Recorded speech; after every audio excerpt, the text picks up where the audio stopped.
सबसे पहले हम समझेंगे कि स्पीशीज और ब्रीड में क्या डिफरेंस होता है। देन हम लाइफ स्टॉक यूनिट के बारे में देखेंगे। फिर हम ruminants, non ruminants and pseudo ruminants के बारे में देखेंगे। एंड देन फाइनली हम meat and houses of different animals को डिटेल में और अच्छे से समझेंगे। तो आइए वीडियो को स्टार्ट करते हैं और सबसे पहले हम स्पीशीज और ब्रीड के बीच का डिफरेंस समझते हैं। स्पीशीज एक बड़ी कैटेगरी होती है जिसमें वो सभी लिविंग ऑर्गेनिजम्स आते हैं जो दिखने में ऑलमोस्ट सिमिलर होते हैं और वो ब्रीडिंग करके या फिर मेटिंग करके आगे चलकर फर्टाइल ऑफस्प्रिंग भी प्रोड्यूस कर सकते हैं। यानी हम ये कह सकते हैं कि स्पीशीज एक बड़ी कैटेगरी होती है जिसमें वो सभी एनिमल्स आते हैं जो एक दूसरे से रिप्रोड्यूस कर सकते हैं और उनके जो बच्चे होते हैं वो भी आगे चलकर रिप्रोडक्शन कर सकते हैं। ये जो टर्म है स्पीशीज, वो हम सभी टाइप के लिविंग ऑर्गेनिजम्स के लिए यूज कर सकते हैं, चाहे वो एनिमल्स हो, प्लांट्स हो, माइक्रोब्स हो, सबकी जो है स्पीशीज होती है। चलिए अब एक एग्जांपल से समझते हैं कि आखिर स्पीशीज होती क्या है। मैंने एक एग्जांपल लिया है कैटल का और एक एग्जांपल मैंने लिया है बुफेलो का। तो ध्यान से समझना, कैटल, बुफेलो, ये दोनों ही दो अलग अलग स्पीशीज हैं। कैटल एक अलग स्पीशीज है, बुफेलो एक अलग स्पीशीज है। तो ध्यान से समझिए। अब हम बात करते हैं कैटल की। ठीक है, कैटल में आपको पता है मेल पार्टनर को क्या बोला जाता है, बुल, और फीमेल को क्या बोला जाता है, काउ।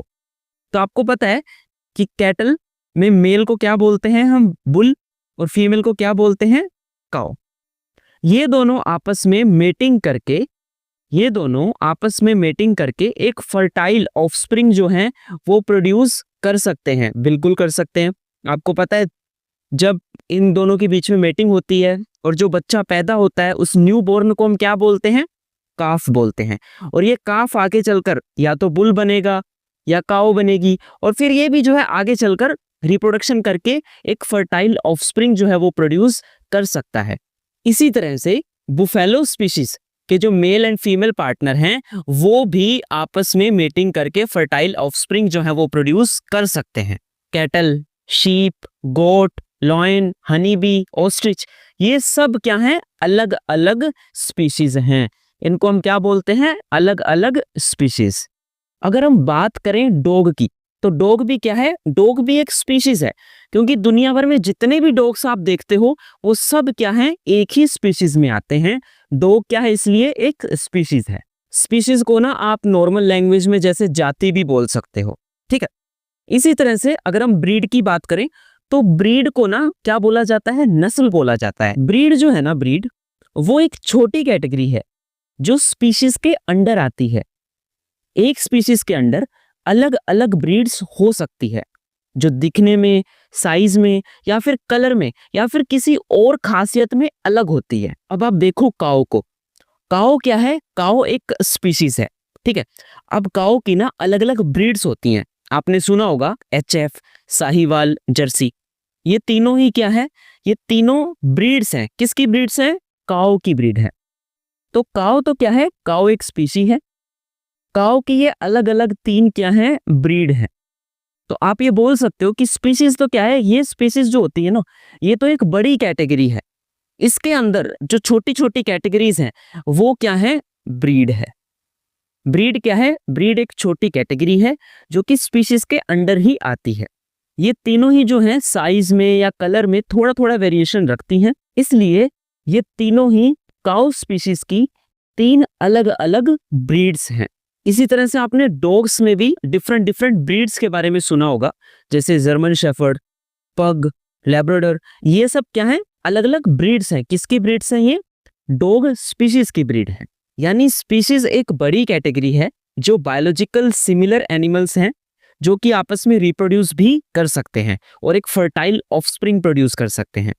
वहीं अगर हम बात करें ब्रीड की, तो ये एक छोटी कैटेगरी है जो कि सेम स्पीशीज के अंडर आती है। और ये जो ब्रीड वर्ड है ना, वो जनरली डोमेस्टिक एनिमल्स के लिए यूज किया जाता है। जैसे स्पीशीज था वो तो हम सबके लिए यूज कर रहे थे, चाहे वो एनिमल हो, प्लांट हो, माइक्रोब्स हो, कोई भी हो। लेकिन ब्रीड वर्ड जो है ना, वो हम डोमेस्टिक एनिमल्स के लिए यूज करते हैं। और वहीं पे ना मैं आपको एक चीज और बता देता हूं, एक वर्ड होता है वैरायटी। आपने सुना होगा। वैरायटी ये जो वर्ड होता है ना, वो प्लांट्स के लिए यूज किया जाता है। वैरायटी वर्ड किसके लिए यूज किया जाता है? ओनली एंड ओनली प्लांट्स के लिए यूज किया जाता है। प्लांट्स में ब्रीड की जगह हम कौन सा वर्ड यूज करते हैं? वैरायटी वर्ड यूज करते हैं। अगर हम बात करें मेज की, यानी मक्के की, तो आप सबको पता है मेज क्या है? मेज एक स्पीशीज है और मेज के बिना अलग अलग वैरायटीज आती हैं, जो कि फार्मर्स जो है अलग अलग वैरायटीज के जो है सीड्स परचेज करते हैं। तो मेज की क्या हो सकती हैं? अलग अलग वैरायटीज हो सकती हैं। क्या हो सकती हैं? अलग अलग वैरायटीज हो सकती हैं। यानी प्लांट्स के केस में हम क्या यूज करते हैं? Word variety. और एनिमल्स, एनिमल्स में भी डोमेस्टिक एनिमल्स में हम कौन सा वर्ड यूज करते हैं? ब्रीड वर्ड यूज करते हैं। होल्स्टीन फ्रेशियन, एंगस एंड जर्सी, ये सब क्या हैं? कैटल की अलग अलग ब्रीड्स हैं। आइए अब हम समझते हैं कि लाइवस्टॉक यूनिट किसे कहा जाता है।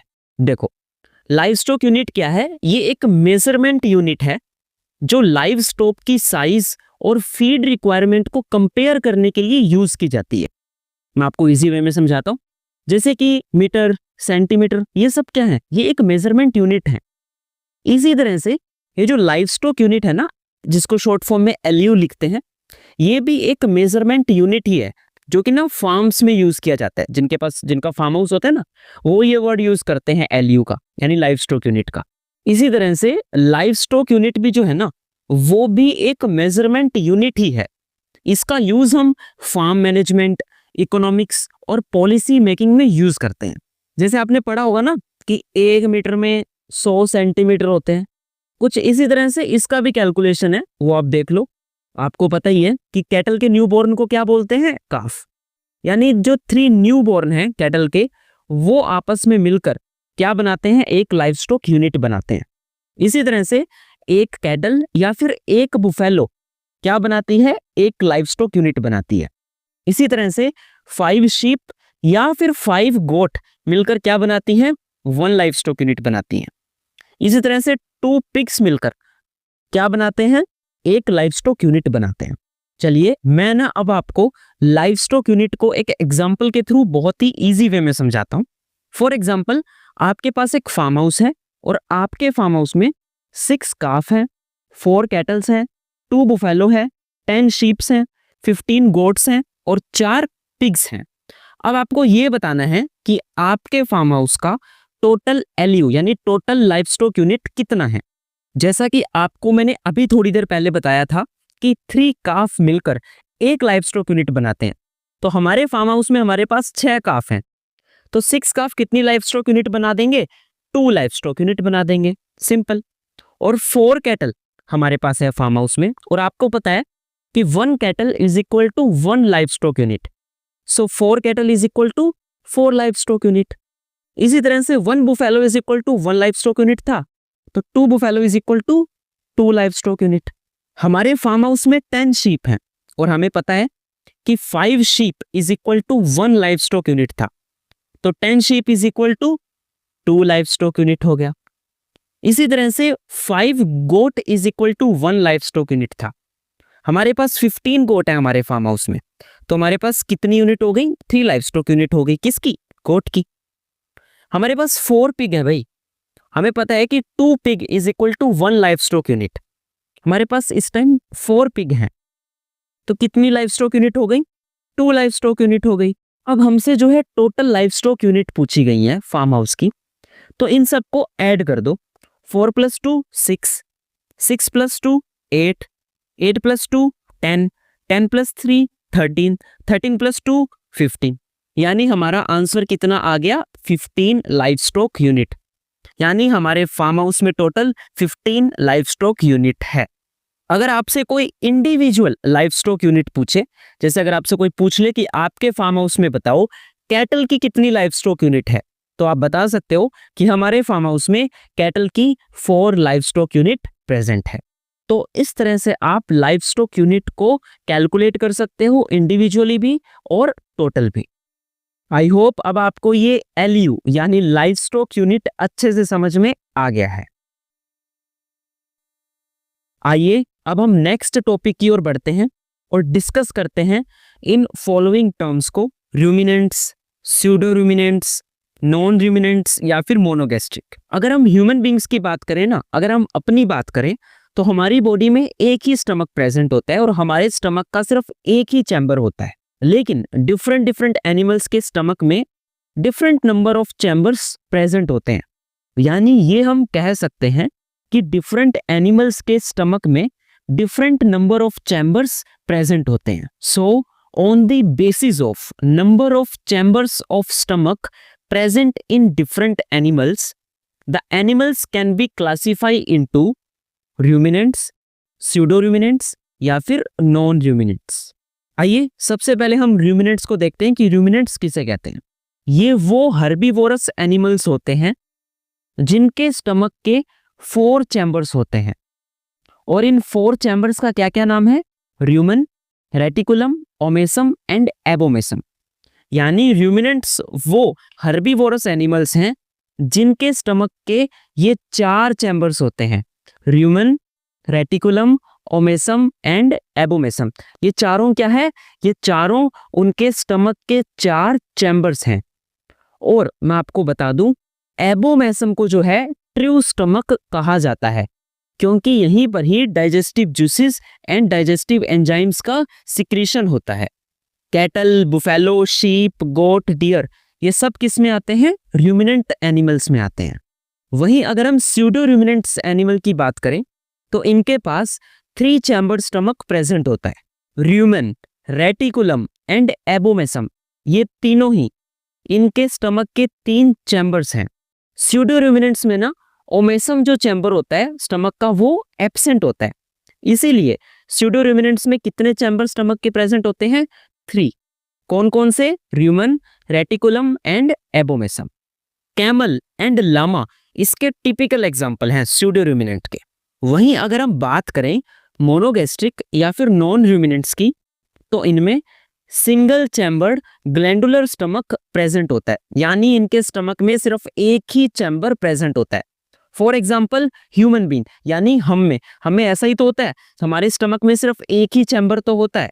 Human being, pig, hamster, rat, mouse, cat, dog, horse, rabbit ये इसके टिपिकल एग्जांपल हैं किसके? मोनोगैस्ट्रिक या फिर नॉन रूमिनेंट के। देखो, नॉन रूमिनेंट को ना मोनोगैस्ट्रिक भी बोला जाता है, इसी तरह से रूमिनेंट को पॉलीगैस्ट्रिक भी बोला जाता है। अब ना आप ये शॉर्ट वीडियो देख लो, मैंने ही बनाई है ये शॉर्ट वीडियो, इससे आपको एक क्विक रिवीजन हो जाएगा रूमिनेंट, स्यूडो रूमिनेंट और नॉन रूमिनेंट्स का।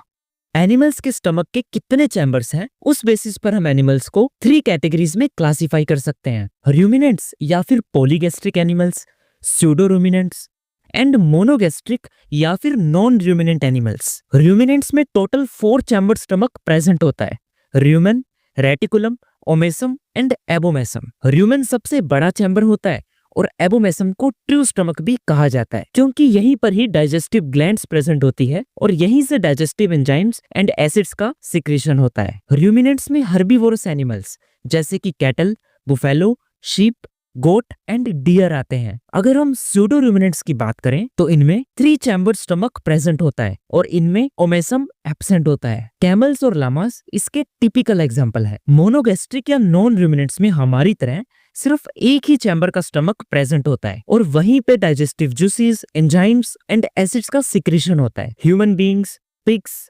Dog, cat, tiger, horse and rabbit इसके बेस्ट एग्जांपल्स हैं। वहीं अगर हम बात करें एवियन ग्रुप, पोल्ट्री यानी किसकी? बर्ड्स की, तो देखो बर्ड्स के केस में क्या होता है, बर्ड्स का जो स्टमक होता है ना, बर्ड्स के स्टमक में 2 चैम्बर प्रेजेंट होते हैं। उनके स्टमक के एक चैम्बर का नाम होता है गिजार्ड और दूसरे चैम्बर का नाम होता है प्रोवेंट्रिकुलस। जैसा कि आपको पता ही है कि बर्ड्स जो होते हैं उनके पास टीथ तो होते नहीं हैं, जैसे हमारे पास टीथ है हमारे माउथ में, तो हम जो भी फूड खाते हैं हम उसको कुतर सकते हैं हमारे दांतों से, ब्रेक डाउन कर सकते हैं किसी भी फूड स्टफ को। लेकिन बर्ड्स में टीथ तो होते नहीं है, टीथ की जगह उनके पास बीक होती है, राइट। फिर जो है उस बीक से वो थोड़ा बहुत क्रश कर लेते हैं फूड को एंड देन जो फूड होता है वो उनके स्टमक में चला जाता है। फिर अगर हम बात करें गिजार्ड की तो ये एक मस्कुलर स्टमक है जो कि स्टोर करता है, सोक करता है और ग्राइंड करता है किसको? फूड को। देखो, फूड बर्ड ने खाया, थोड़ा बहुत जो फूड है वो ग्राइंड कर लेगा अपनी बीक की हेल्प से, लेकिन अच्छे से फूड ग्राइंड नहीं हो पाता है। इस वजह से वो जो फूड है ना वो स्टमक में आएगा, और कौन से चैम्बर में आएगा? गिजार्ड वाले चैम्बर में। सबसे पहले यही चैम्बर होता है, यहाँ पे आएगा फूड। यहाँ पे गिजार्ड में ना ऐसी कुछ स्ट्रक्चर्स प्रेजेंट होती हैं जिसकी वजह से फूड जो है ना वो अच्छे से ग्राइंड हो पाता है, यानी छोटे छोटे पार्ट्स में टूट जाता है फूड। सोख का क्या मतलब होता है?